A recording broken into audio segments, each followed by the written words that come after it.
ফাঁসি মৃত্যুদণ্ডদানের বহুল ব্যবহৃত পদ্ধতি।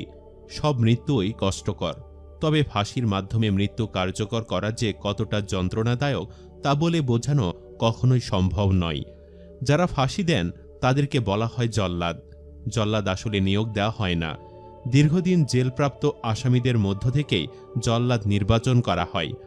সম্প্রতি প্রায় ৩২ বছর পর কারামুক্ত হলেন আলোচিত জল্লাদ শাহজাহান। দীর্ঘ এ কারাজীবনে বঙ্গবন্ধু হত্যা মামলার আসামি ও যুদ্ধ অপরাধীদের সহ মোট ২৬ জনকে ফাঁসি দিয়েছেন তিনি।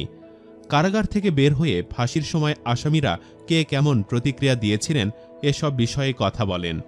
এরশাদ শিকদার ফাঁসির আগে এই জল্লাদ শাহজাহানকে কি বলেছিলেন তা নিয়ে আলোচনা করব আমাদের আজকের ভিডিওতে। বিস্তারিত জানতে ভিডিওটি শেষ পর্যন্ত আমাদের সাথেই থাকুন।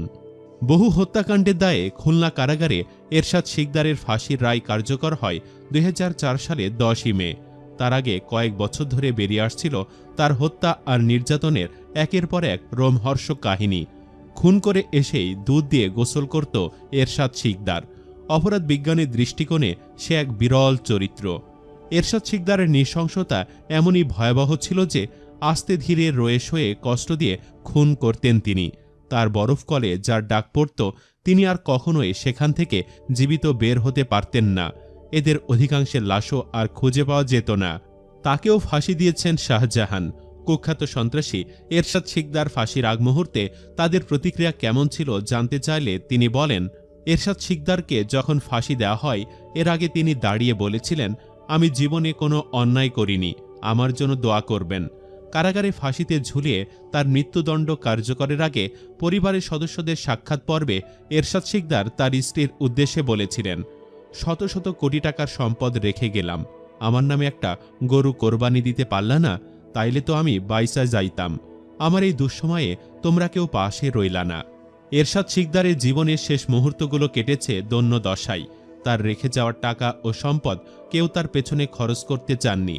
কারাগারের অভ্যন্তরে সাক্ষাৎ করতে যাওয়া পরিবারের সদস্যদের এই নিয়ে বকাঝকাও করতেন তিনি। ২৬ জনের ফাঁসি দিয়েছেন জল্লাদ শাহজাহান।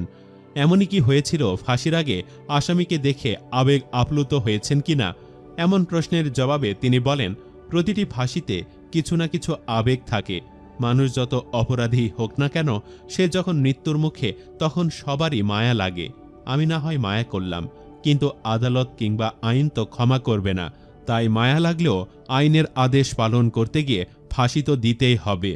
ফাঁসির আগে বিএনপির নেতা সালাউদ্দিন কাদের চৌধুরীর প্রতিক্রিয়া কেমন ছিল জানতে চাইলে জল্লাদ শাহজাহান বলেন, একটা মানুষ যতই উশৃঙ্খল থাকুক না কেন, যখন তিনি জেনেছেন মারা যাবেন তখন তিনি আর কোনো কথা বলেন না, চুপচাপই থাকেন।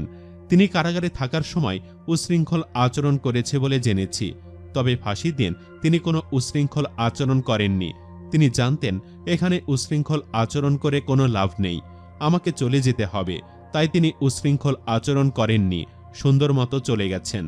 ফাঁসির সময় সাকা চৌধুরীর মাথা আলাদা হয়ে গিয়েছিল কিনা প্রশ্ন করা হলে তিনি বলেন, না না, এটা হয়নি, এটা কখনো হয় না, কারো মাথায় আলাদা হয় না ফাঁসির সময়, এগুলো সম্পূর্ণ ভুয়া কথা।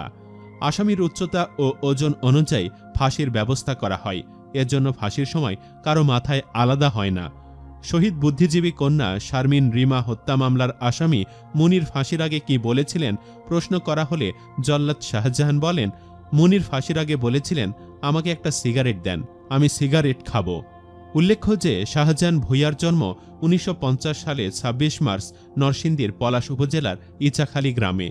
নথি অনুসারে ১৯৯২ সালের ৮ নভেম্বর ডাকাতির জন্য ১২ বছর এবং ১৯৯৫ সালের ১৯ সেপ্টেম্বর অপর একটি মামলায় ডাকাতি ও হত্যার জন্য ৩০ বছরের কারাদণ্ড হয় তার। সুপ্রিয় দর্শক, এরশাদ শিকদারের মতো কুখ্যাত সন্ত্রাসীর ফাঁসি দেওয়ায় আপনি কি খুশি? কমেন্ট বক্সে ইয়েস অথবা নো লিখে জানিয়ে দিন আপনার মতামত। ভিডিওটি ভালো লাগলে লাইক দিন এবং শেয়ার করুন, আর অবশ্যই চ্যানেলটি সাবস্ক্রাইব করুন। ধন্যবাদ।